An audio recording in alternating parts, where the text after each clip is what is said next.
Merhaba arkadaşlar, kanalıma hoş geldiniz. Keyfiniz bol olsun. Görüyorsunuz benim keyfim yerinde, sallanıyorum.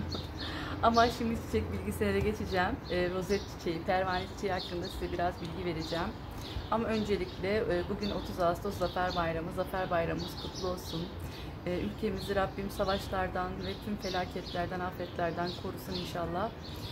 Bir şey daha söylemek istiyorum. Diş tellerim. Görüyorsunuz tel taktırdım. Bu teller yönünden biraz zor çekiyorum konuşmakta ama 3 ay sonra çıkacak inşallah. Eski üyeler şaşırmışlardır. Yeni üyeler hep telliyim zannediyorlardır ama değil. 2-3 aylığına taktırdım ve şimdi düzelmeye başladı. Sonra yine normal inşallah yememe, içmeme, konuşmama devam edeceğim. Ve size hemen bakım bilgisi vermeye geçeyim ben. Rozet çiçeği çok bakımı kolay bitkilerden bir tanesi. Benimkiler boru saksılarda. Boru saksılarda hepsini tek tek size göstereceğim bakım bilgisi verirken. Keyifli seyirler arkadaşlar. Sağlıkla kalın, hoşça kalın. Evet arkadaşlar, öncelikle size rozetlerimi göstermek istiyorum tek tek. Ondan sonra bakım bilgisinden de bahsedeceğim. Boru saksılarda olduğunu söylemiştim. Şu an boru saksıda büyüyor. Şöyle göstereyim saksıyı da. Burada da var yine bir tane. Bunlar hep boru saksılarda arkadaşlar. Çok da güzel gelişmiş durumdalar. Yerleri çok dar aslında. Şimdi ondan da bahsedeceğim. Şuradakileri de göstereyim size yine. Şurada da var yine. Hep güneşe doğru yönlerini vermiş durumdalar. Boru saksılarımı çeviremediğim için şöyle size göstereyim yine ben. Hatırlıyorsanız arkadaşlar Temmuz'un sıcağında değişmiştim ben bunların saksılarını. Boru saksıya geçirmiştim. Buradakiler çok büyümüştü. Diğer ıtır çiçeklerim. O yüzden yer değiştirmiştim. Değiştirirken de hatta demiştim korkuyorum bu sıcaklarda ama mecburum yoksa ıtırlarımı kaybedeceğim ve yerlerine bunları dikmiştim ve ilk diktiğimde bilginiz olsun şu ilk dikimde şu yapraklar biraz katlanıyor, büzüşüyor, kendinden geçiyor, böyle kıvrılıyor, şoka giriyor ve sararmalar oluyor. Tabii o sararanların hepsini temizledim. Sizin de başınıza öyle bir şey gelirse korkmayın. İlk şokunu atlattıktan sonra toparlanacaktır zaten ama sararanlarını da sürekli temizleyin. Ve hemen bakım bilgisine geçelim arkadaşlar. Biliyorsunuz konumu, toprağı, sulaması ve çoğaltımından bahsediyorum. Umarım faydalı olurum. Birinci kural konumu arkadaşlar. Hep söylüyorum, bir çiçeği ilk eve getirdiğinizde nereye konumlandıracağınızı iyi bilmeniz gerekiyor. Rozet çiçekleri iç mekanda da büyüyebilen türler ama aslında bahçeleri, balkonları, terasları süsleyecek bir tür. O yüzden dış mekanda büyütmenizi tavsiye ederim.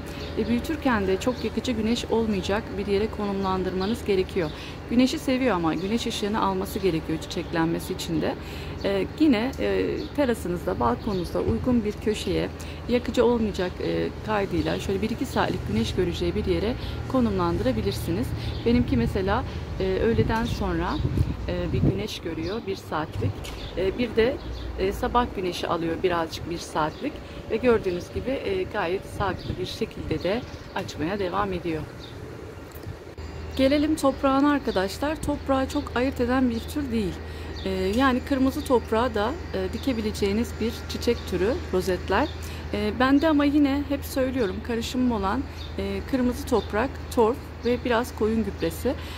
Ama şöyle söyleyeyim, bunlar direkt kırmızı toprağa da dikilebiliyor. Ben bazı çiçeklerimde çünkü kırmızı toprağı çok yoğun kullanıyorum.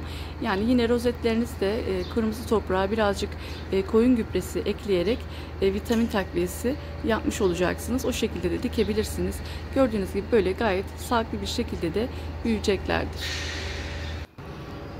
Gelelim sulamasına arkadaşlar. Sulamada da suyu çok seven bir tür. O yüzden yine ama ben hep söylüyorum kontrollü bir şekilde sulayalım. Toprak ıslakken sulanmaktan hiçbir çiçek hoşlanmıyor. O yüzden ne yapıyoruz? Rozetlerimiz de yine toprak kurudukça sulamasını gerçekleştiriyoruz. Yani bu iç mekanda da dış mekanda da büyüttüğünüz çiçekler için de geçerli arkadaşlar.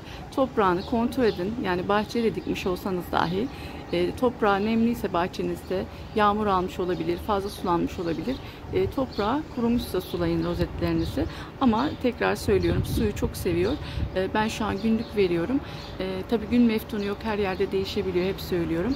Siz de günlük kontrol edip su ihtiyacını ona göre değerlendirip sulamasını gerçekleştirin. Gelelim çoğaltımına arkadaşlar. Çoğaltımını daldan yapabilirsiniz. Serin zamanlarda şöyle bir dalı kesip gölge bir yere direkt toprağa dikerek çoğaltabilirsiniz. Ya da tohumdan, tohum kapsülleri oluyor. Şu an üzerinde var mesela. Şurada göstereyim şu tohum kapsülü. Tohum kapsülleri de olgunlaştığında yine tohumdan ekerek çoğaltıma yapabilirsiniz. Bir de rozet çiçekleri Gaziantep ikliminde mesela kışı atlatabiliyorlar. Eksi derecelerde de çiçeklerinizi eğer korunaklı bir yere alabilirseniz rozetlerinizi yine kışı da atlatarak geçirecektir. Yani mevsimlik bir çiçek değil arkadaşlar rozetler. İyi baktığınızda kışında dışarıda yine yaşatabileceğiniz çiçek türlerinden bir tanesi. Rozet çiçeklerinin arkadaşlar bakımının ne kadar kolay olduğunu başta da söylemiştim. Zaten bakımını da anlattım. Çok kolay bir bakım var ama bir detaya da yine değinmek istiyorum rozetlerle ilgili. Çok geniş saksılara dikmeyin. Çok geniş yani küçükse rozetiniz dar saksılara dikin. Görüyorsunuz yani yaşadığı yeri şu kadar bakın büyüklükte olan bir rozetin dar saksılarda daha güzel gelişiyor, daha güzel çiçekleniyor. Bu da size yine ek bilgi olsun. Size konumundan, sulamasından, toprağından, çoğaltımından da bahsettim. Eğer videomu beğendiyseniz de beğen butonuna basıp lütfen abone olmayı unutmayın arkadaşlar. Desteğinizi de bekliyorum. Siz de böyle sağlıklı çiçekler büyütün inşallah. Sağlıkla kalın, hoşça kalın.